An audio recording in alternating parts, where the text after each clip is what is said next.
Hello viewers, welcome to Newsweek South Asia, a show where we will provide you fresh insights into South Asia's geopolitical, strategic and security situation.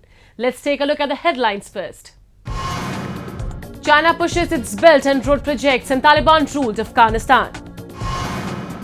Pakistan intensifies efforts to revive terrorism in India. And Pakistan faces severe human rights crisis, a report by Human Rights Commission of Pakistan reveals. After making its way into economically weak and vulnerable countries at the pretext of Belt and Road Initiative, China is now looking to expand its operations on war-torn Afghanistan as well. Pakistan, which has been living under the burden of Chinese debt, is fueling Beijing's plan. A few days ago, Islamabad convened a trilateral meet of foreign ministers with China and Taliban-ruled Afghanistan to discuss extension of Belt and Road Initiative to Afghanistan and various other issues of China's interests. We have a report. China has now dragged in the Taliban regime in Afghanistan to serve its ambitious and insidious objectives in South Asia. After bankrupting Pakistan through its multi-billion-dollar project China-Pakistan Economic Corridor CPEC, China is eyeing at Afghanistan to extend its Belt and Road Initiative. Debt-ridden Pakistan has been directed by China to resolve its issues with the terrorist group Tehreek-e-Taliban Pakistan (TTP) through dialogues. China is aware that the terrorist organization could prove to be a major roadblock to its nefarious plans. In order to do so, Islamabad convened a trilateral meet of foreign ministers with China and Afghanistan a few days ago. The meeting was attended by Chinese State Councillor and Foreign Minister Qin Gang, Pakistan Foreign Minister Bilawal Bhutto Zardari, and Acting Foreign Minister of Afghanistan Amir Khan Muttaqi. China's Foreign Minister Qin Gang, speaking on the sidelines of the trilateral meet, cunningly sought affirmation from Pakistan and Afghanistan that the two countries would take measures to protect Chinese personnel and projects, essentially CPEC, in their regions, so that China could further extend its Belt and Road Initiative to Afghan territory. Prior to this trilateral meet, Pakistan's Foreign Minister Bilawal Bhutto had appeared in the SCO Foreign Ministers Summit in India, where he portrayed China-Pakistan Economic Corridor CPEC as a force multiplier for the regional connectivity. However, the project violates the territorial integrity of India and opposed by the locals in Pakistan itself. The China-Pakistan Economic Corridor can similarly be a force multiplier for regional connectivity. For too long, we have lamented the lack of connectivity between our economies, an impediment to regional trade and investment. The China-Pakistan Economic Corridor does not only connect Pakistan to its neighbor China. CPEC offers all countries invested in the commonality of the future of this region to take the journey further and connect the dots towards full regional economic integration. It must be noted that CPEC passes through the illegally occupied regions by Pakistan, the Gilgit-Baltistan and POK. The two regions belong to the erstwhile princely state of Jammu and Kashmir of India. Bilawal Bhutto also made a veiled remark on India, making a statement, "Let's not get caught up in weaponizing terrorism for diplomatic point scoring." He further tried to dodge the label of global terror perpetrator by emotionally referring to his mother, Benazir Bhutto's assassination, and maintain that Pakistan is a victim of terrorism rather than a perpetrator.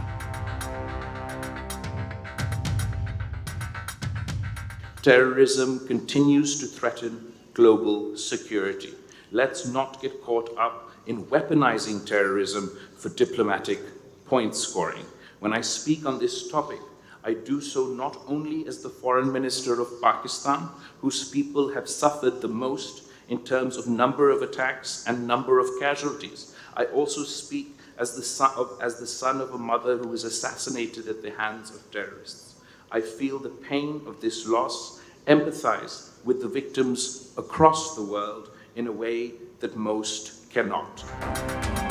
These statements from Pakistan's foreign minister came at a time when Indian security forces lost 5 lives fighting Pakistani terrorists in Rajouri district of Jammu and Kashmir and 5 more in a terror attack in Poonch area.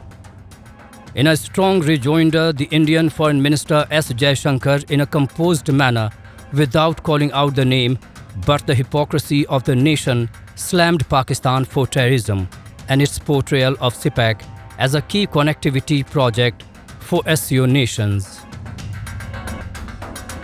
Many key issues confronting the world today. Let me, however, make 2 points that should guide our policies and actions. 1, noting that combating terrorism is a core SCO goal, we must not allow anybody, individuals or states, to hide behind non-state actors. 2, while connectivity is key to progress, it must come with respect for sovereignty and territorial integrity of all member states.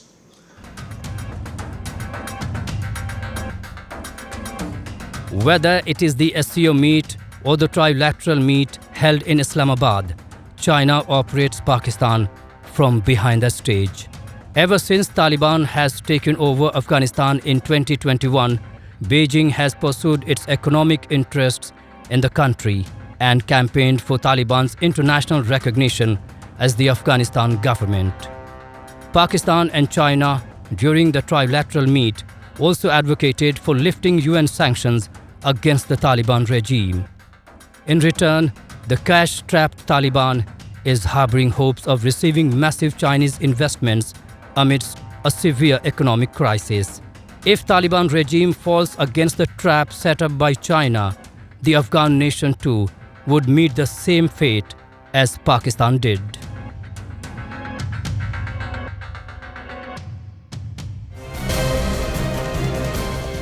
The Islamic Republic of Pakistan is facing one of the most severe human rights crises amidst the prevailing political and economic chaos in the country.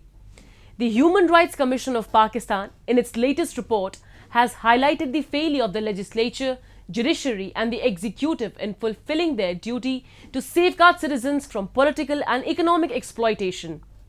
The incidence of enforced disappearances, the safety of religious minorities or lack thereof, and the diminishing rights of women and children have remained a grave cause of concern. We have a report. The year 2022 was chaotic and fatal for the people in Pakistan. The devastating floods last monsoon led to extreme poverty, high inflation, medical crises, and unemployment. The country's economy not only took a nosedive, but a political upheaval unfolded following the ousting of former Prime Minister Imran Khan through a no-confidence motion in April of last year. These calamities added to the woes of the people in Pakistan.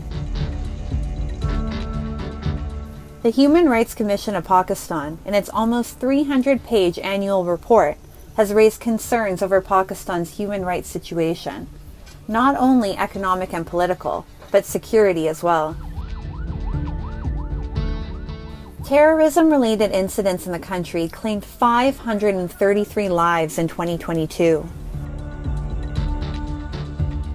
The report hits the government hard for their growing intolerance towards dissenting opinions and free speech, and for the enforced disappearances of political activists and journalists. The report also highlighted custodial torture and sedition charges against political opponents, journalists, and activists. The reason why enforced disappearances are increasing, or this method is used by the military, again the military is involved in this, is because they do not have a justification for imprisoning people. So they just put them in secret prisons. These are political prisoners, but they have no political representation because they're in secret prisons, and where they're tortured, where they're sometimes even killed. The instances of enforced disappearances of political activists, journalists, and human rights defenders remains a grave concern for the Human Rights Commission of Pakistan. As per its report, at least 2,210 enforced disappearances cases remained unsolved by the end of 2022. Last year, Punjab reported 57 cases of enforced disappearances, whereas Sindh reported 67 cases. Khyber Pakhtunkhwa reported 202, and in Balochistan, a staggering 257 such cases came to light. The Human Rights Commission is further concerned by the extrajudicial killings of missing persons in the country. It cited an incident in July of 2022 when the Pakistani intelligence agency, the ISI, claimed killing 9 militants in the Ziyarat area of Balochistan. However, after protests by the relatives of these missing persons in Quetta, it emerged that 5 of those killed were forcibly disappeared persons and were not in fact militants. Pakistan still thinks that these are the people whom I have to suppress and oppress them till I have muscles. So they are using their muscle to control the land. On the other side, the Baloch people are being systematically eliminated, disappeared by force, displaced from their areas, facing extrajudicial killings. The Human Rights Commission of Pakistan also indicated their concern for the declining Press Freedom Index as the country ranks 150th amongst 180 countries and territories across the globe. The report cited the journalists and the vernacular press who said that they were still compelled to toe the government line and could not report independently for fear of reprisal by state and non-state actors. People's issues from Balochistan and Khyber Pakhtunkhwa received negligible coverage in the mainstream media, especially on private TV news channels. This was especially true of issues such as the ongoing conflict between the state and Baloch nationalists, grievous human rights violations such as enforced disappearances and extrajudicial killings, poor governance, as well as matters of economic and social concern. As the economic and political situation remains grim in Pakistan, the human rights situation is expected to deteriorate, leaving Pakistani citizens with one more area of despair in their already grim lives.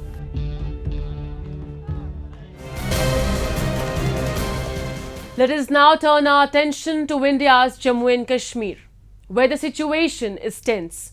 Over the last few months, the region has seen a surge in terrorist attacks against the security personnel. In the most recent instance, 5 Indian Army personnel were killed during Operation Trinetra in the Kandi area of Rajouri district. This episode has once again highlighted Pakistan's hypocrisy as terrorists trained on its own land struck security personnel in Jammu and Kashmir while its foreign minister Bilawal Bhutto was lecturing about terrorism at SEO meet in India. A report. On May 5th, 5 Indian Army soldiers lost their lives in the Operation Trinetra in the Kandi area of Jammu and Kashmir's Rajouri. The attack occurred during Pakistan's Foreign Minister Bilawal Bhutto's visit to India to attend the Shanghai Cooperation Organization meeting in India's Goa. The point in time of these events was striking because the basic objective of the SCO, of which Pakistan is a full member, is to work together to combat terrorism, extremism and separatism, as well as to build a regional security framework free of radical influences. This incident has once again exposed Islamabad's hypocrisy, as on one hand, while Bhutto was preaching on terror in Goa, terrorists trained on his very soil targeted security forces in Jammu and Kashmir. Victims of terrorism do not sit together with perpetrators of terrorism to discuss terrorism. Victims of terrorism defend themselves, counter acts of terrorism, they call it out, they delegitimize it, and that is exactly what is happening. So to come here and preach these hypocritical words as though we are on the same boat, I mean, they are they are committing acts of terrorism. And, I don't want to jump the gun on what happened today, but I think we're all feeling equally outraged. So I think, let's be very, very clear on this. On this matter, the terrorism matter, I would say Pakistan's credibility is depleting even faster than its forex reserves. For Pakistan, a peaceful Jammu and Kashmir is the worst suffering. It has to keep the region on the boil to project its disputed status. While an elaborate anti-terrorism grid in Kashmir has restricted space available for terrorists, they have begun expanding their footprints in the south of the Pir Panjal. Rajouri and Poonch districts in Jammu region, which were declared terrorism-free more than a decade ago, have been rocked by a series of deadly attacks since October 2021. A total of 26 army personnel, including 3 officers and 5 perpetrators, and 7 civilians have been killed in 8 terror attacks since October 11, 2021 in the twin districts. In January this year, terrorists had attacked Dangri village in Rajouri district, resulting in the loss of 7 civilian lives. Despite an intensive search operation, the perpetrators were not located. Even in the current case, security agencies have launched operations intending to locate and eliminate those responsible. India has decided to have G20 over there, the meeting with the delegates coming from all the countries over there, to show and showcase Kashmir, what developments have been there, so that the entire world takes notice of it, and what Pakistan's propaganda has been, that to show that Kashmir is a territory where the Muslims are being harassed, the Muslims are not being allowed to perform their religious rites and other things and all, that is put to rest. Now, Pakistan wants to thwart all that because they do not want that this G20 summit should be a success in Kashmir, and therefore they have ordered all their overground workers, plus some infiltration has taken place in the Jammu sector, in the Rajouri Poonch area, wherein those people have taken a hideout in the dense forests over there, who are now creating all these problems of attacking the security forces and others. The security forces have launched operations. Unfortunately, lives have been lost of the security forces, but that in such operations is always there. The operations that have been launched by the security forces now is to ensure that these militants who are functioning over there in Jammu region are eliminated, and no foreign militant who is transported or who has infiltrated from Pakistan is present on the Indian soil. The terror attacks in Poonch and Rajouri serve as a dismal reminder to India that Pakistan will continue to perpetrate cross-border terrorism, and Indian security forces cannot relax their vigilance even when a ceasefire has been agreed upon diplomatically between the two parties at the LOC. Security and intelligence agencies have been placed on high alert, and India is fully prepared to host the G20 summit in Srinagar this month. Pakistan, on the other side, may need to prepare for another Balakot or surgical strike style scenario.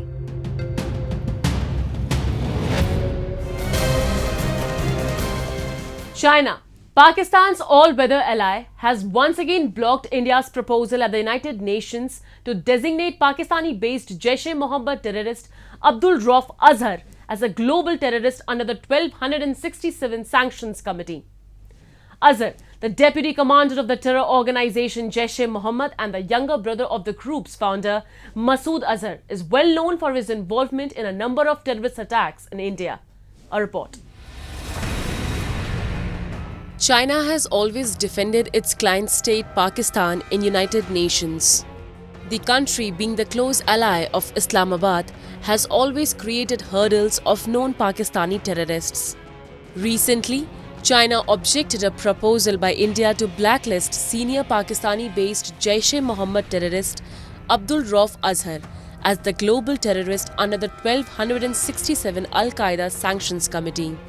Born in Pakistan in 1974, the terrorist has been involved in planning numerous terror strikes in India, including the hijacking of Indian Airlines aircraft IC-814 in 1999, the attack on the Parliament in 2001, and the targeting of the IAF base in Pathankot in 2016. You have to realize that China has now become far more blatant than what it used to be. Its recent action on putting a technical hold on RAF, this is aimed actually against India, because if you look at the other major powers, these terrorists do not act against the other major powers, they act only against India. And China has made its position vis-a-vis India very clear when it comes to actions, if not in words. So I'm not surprised at all. China is trying to use Pakistan agencies, the actions of Pakistan agencies to destabilize India, to keep India perpetually off balance. This has been their strategy for a long period of time. Beijing, going on by past pattern, typically places a technical hold on India-related proposals at the 1267 committee just before the deadline to raise objections to lapse. Last year, China had put a technical hold on a number of proposals by India and other Western countries to target Pakistan-based terrorists for UN sanctions. In June last year, China had put a hold on joint proposal by India and the US to designate Abdul Rahman Makki, the deputy chief of Pakistan-based terror group Lashkar-e-Taiba, under the 1267 Sanctions Committee. In August, Beijing vetoed India and the United States' bid to designate Pakistani terrorist Sajid Mir as the global terrorist under the 1267 Al-Qaeda Sanctions Committee. Mir is India's most wanted terrorist and the main handler of the 26/11 Mumbai attacks, which shook the entire world. China put a hold on the Lashkar Chief Commander's UN terror designation after Islamabad detained and sentenced him for 15 years under terror financing charges earlier in 2022. Observers believe that China is misusing its status as a permanent member of the UN Security Council in order to stop Pakistan-based terrorists on the UN Security Council Sanctions Committee for Al-Qaeda and ISIL-Daesh. That the Chinese tactics vis-a-vis putting terrorists, blacklisting of terrorists on hold, in conjunction with China, with Pakistan, is a jugalbandi two countries have perfected for a long period of time. So you have a situation where the world can no longer ignore the activities of a particular terrorist and wants to take formal action on it. Formal action also means branding, de facto branding the country from which that person operates. So here Pakistan's fair weather friend comes into play and prevents that from happening on technical grounds. Now, this is a task that Pakistan has taken for itself for a long period of time. Numerous terrorist organizations including Al-Qaeda, Jaish-e-Mohammad and Lashkar-e-Taiba are active in Pakistan. Pakistan has praised its own efforts to prevent terrorism in a variety of international forums, including the United Nations and the Financial Action Task Force. Moreover, despite the fact that Pakistan was removed from the grey list of terror funding and money laundering after 4 years on the list, the country continues to provide sanctuary, money and training to terrorist groups. And with that, we come to the end of this edition of Newsweek South Asia. We'll be back next week with more news, views and analysis from the subcontinent. Meanwhile, do keep writing to us at nwsa@anin.com. This is Shivangi Mishra signing off on the behalf of the entire production team of Newsweek South Asia. Goodbye and take care.